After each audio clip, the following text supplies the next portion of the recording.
and a very warm welcome to Rising Stars. I'm Vikram Oza. Now, one charge has been that Indian startups have concentrated way too much on B2C. The future, many argue, is B2B.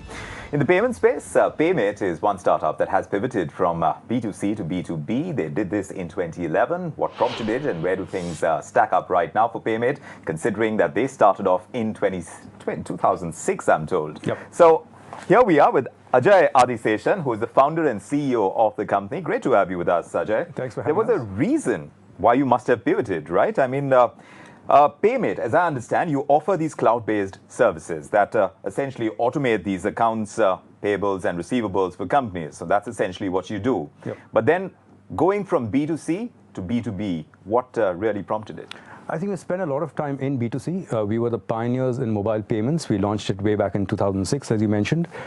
And the challenge we had with B2C was the consumer acquisition and retention, and the requirement of caboodles of money to be able to acquire consumers and retain them. Right. So as we experimented, and we also were slightly ahead of the curve, a bit pre-app economy, Yes. so to speak. Before all this digitization and everything happens. Right. So although we found some success, we found it more prudent to pivot towards B2B. And essentially in B2B, we established ourselves as a more stable company compared to a consumer-facing business. Right. And once we establish ourselves across any vertical in B2B, we're able to see that scale happening much faster, Sure. without having to spend too much money on consumer or customer acquisition and retention. So I noticed that you've stayed within the travel scope largely. So is it SMEs that now you're kind of concentrating on, and essentially travel companies, or have you kind of moved the verticals as well?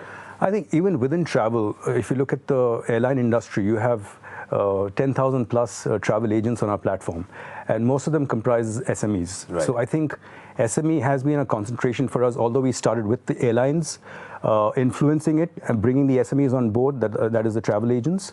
But to us now, it's all about replicating this across other verticals. Right. So the same kind of ecosystem where you have a buyer-supply relationship, we are looking at replicating that across other verticals, and we see that bringing efficiencies across buyer-supplier relationships using technology just improves the whole relationship across board, and also reduces friction between the businesses. But basic question right now, Ajay, since everything is getting digitized, I mean, a lot of companies are doing direct transactions with several vendors out there. So why do we need a gateway like a PayMate? Yeah, so we don't call ourselves a gateway. Okay. We are a cloud-based SME platform for corporates and small businesses to transact between each other. So, Right. so gateway is an aspect of what we do. Right.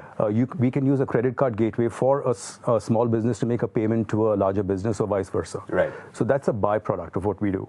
But essentially, we're operating across the entire value chain of a transaction, where we bring efficiency across a platform for an entire ecosystem, and thereby also improving the cash flow across that entire ecosystem. How does that happen? Well, if for example, if you look at a travel agent who needs to make a payment to an Indigo, Right.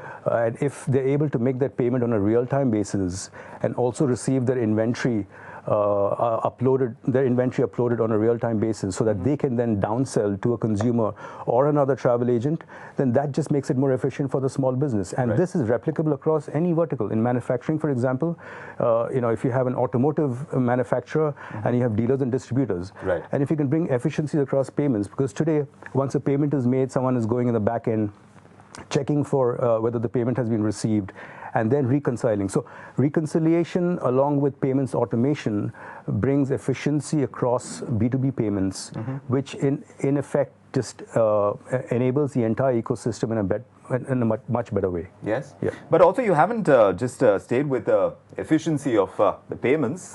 You've also kind of gone into financing customers' working capital needs. So how has that part of the business really come about? Did you see a need gap over there? Because as an extension of what you were doing already, wasn't that sufficient to kind of build on?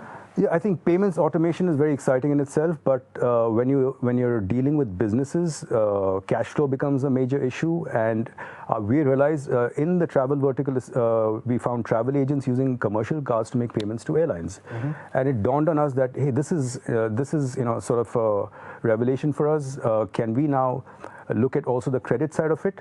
And we started working with banks closely to enable other ecosystems to provide credit to them on our platform, Right. which would help them to make payments in a more efficient manner. So credit now, along with payments automation, has become the mantra for PayMate. Right. So tell me about your revenue model right now. I mean, what part of your business is the biggest growth driver for you? Considering you've been in this space, you've pivoted as well in the time that you've been around, and competition is growing. So which part of your business is turning out to be the most lucrative, and what's the revenue model that you've adopted? So at the bottom of it all is always payments processing.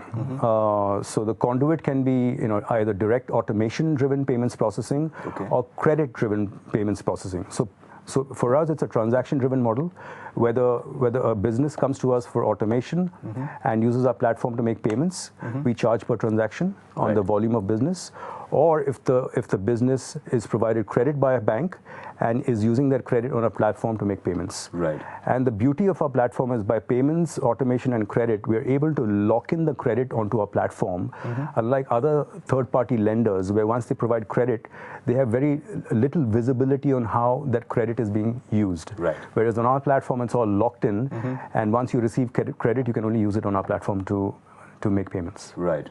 So that part of the business would be how much right now when you're looking at financing So at this point, the credit piece is kicking in at about 25%. Right. But we expect that to probably go to 70-80% of our business in the next 12 months. Right. And is it because of the large concentration you have on SME customers? Absolutely, because when you have buyer suppliers and essentially the supplier wants to get paid on time, the buyer needs a little more credit, and when you look at that and you bring in automation and you sort of apply the credit layer on top of it, then it just becomes invincible.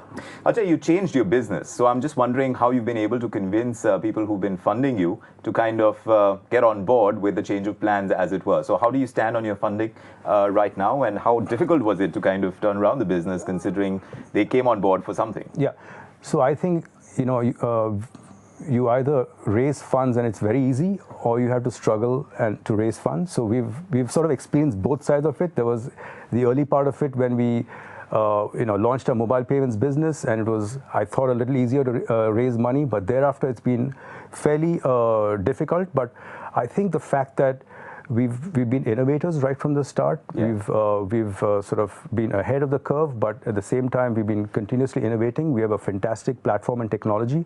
We invested a lot in creating that platform and technology. And the basic fundamentals are always in place. And we've raised about 15 million till date. Right. And today our business is almost cash flow positive. So we are on a very good wicket. Right. Yeah. More funding requirements going ahead as you expand? I think right now we're good for now. We're scaling very quickly, and we'll see down the line. We'll be tracking that space, Ajay, because this sounds very, very exciting. At this point in time where everything is going digital, businesses have needs for growth, and obviously you are kind of facilitating as much as you're helping them finance their further growth as well. So exciting place to be, but then there are so many other players over there. So how are you going to stay ahead of the competition, and how technology is really going to drive that piece, considering you're a cloud-based service right now, and there are many players within that space as well, is a space that we'll be watching very closely. Ajay, thanks so much for joining us on Rising Stars.